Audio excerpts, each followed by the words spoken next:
What do you picture when you hear this? મને અહીંયા 23 વર્ષ થયા છે. एक दिन घर पर जे छै से हमरा पापा से झगड़ा भऽ गेल और अचानक उधर से भाग के हम बम्बई चल एलिए.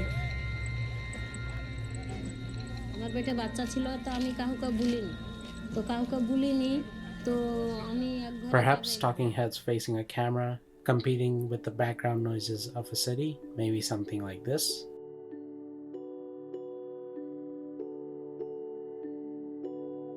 Or this.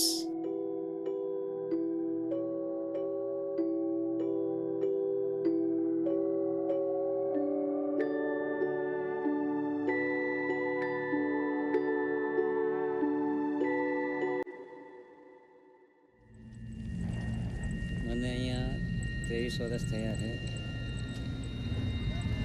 एक दिन घर पर जे छै से हमरा पापा से झगड़ा भऽ गेल. আমার পেটে বাচ্চা ছিল তো আমি কাউকে বলিনি তো কাউকে বলিনি. Hello, my name is Raeesa Faruqi. And I'm Ankur and Raeesa. And this is Payal Kapadia, a web series dedicated to discussing Indian cinema through a critical and academic lens. Today, we'll be discussing the films of Payal Kapadia, one of India's most audacious filmmakers, and how she often blurs boundaries both formally and thematically, particularly through her use of sound.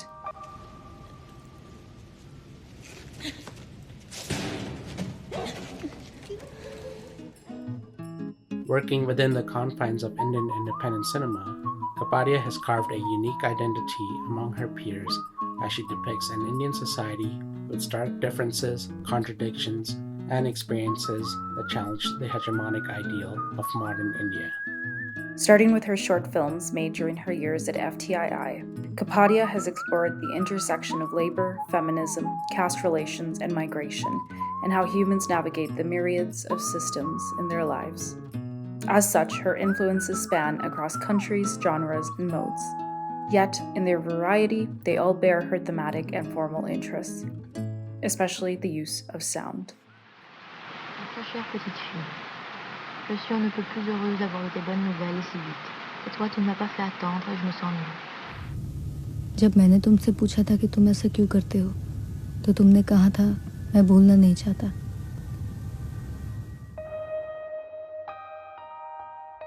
In the opening scene from her second feature, All We Imagine Is Light, Kapadia mixes voiceovers of 3 Mumbai residents with various sounds of the city: bustling crowds, packed subways, congested traffic, and windy weather.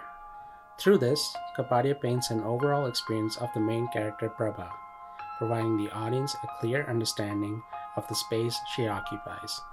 In describing this montage as a city symphony, Kapadia states, "A story like this, when juxtaposed with documentary, creates a different kind of montage to make it feel like there are many such stories and we are picking one out from the city symphony."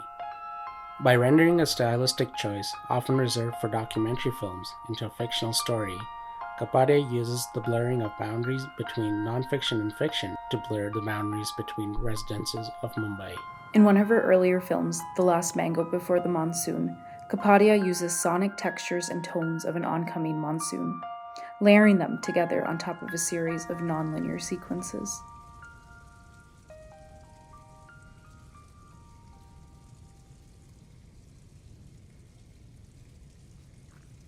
We come to understand the film portrays a woman's lucid dream and her longing for a simpler time.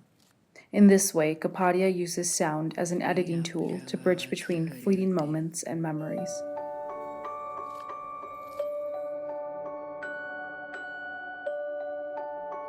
In her first feature, A Night of Knowing Nothing, Kapadia created an inverse, layering fictional voiceovers over a mixture of non-fictional footage, including archival, documentary, and CCTV. The voiceover features a woman reading a few letters to her boyfriend, who has left her due to her lower caste state.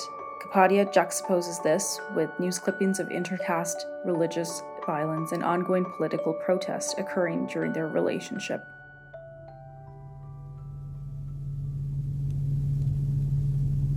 पर एक तस्वीर मेरे दिमाग से कभी नहीं निकल सकती.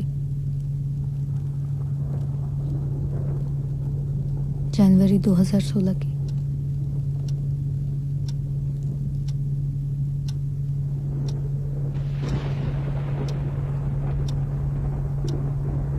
जब रोहित वेमुला ने अपनी जान ले ली थी। Her approach to sound in A Night of Knowing Nothing reflect the cacophonous soundscape inhabited by her characters as they battle encroaching forces that wish to erode their students को lives. डरा दे, शायद जेल जाने के डर से वो protest में न जाए। एक दिन लिखूंगा सब।